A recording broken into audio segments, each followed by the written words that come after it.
In this video, we're going to cover the first thing you see once you log into ChaosMonkey: AI usage signals. This is the highest level view of how AI is being used across your engineering organization. At a glance, you get session counts, active coding time, and assist rates, broken down by IDE with deltas over your selected time period. So you can quickly see how usage is trending and how it differs across tools.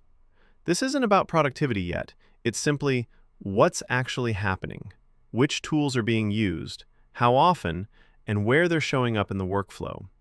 From there, you can go one level deeper, by tool. Here, I can compare Cursor, vscode, Windsurf, and this view is dynamic. I can switch between different usage signals.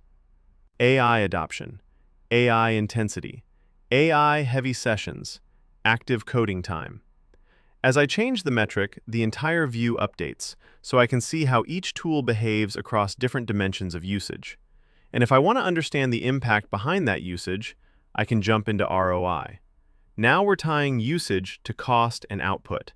So instead of just knowing we're spending on AI, we can start to understand what we're getting back. AI usage signals gives you the overview. ROI starts to quantify it. And in the next video, we'll go deeper into performance insights, where we connect all of this into actionable insights you can actually use as an engineering leader. Visit chaosmonkey.dev to get access today.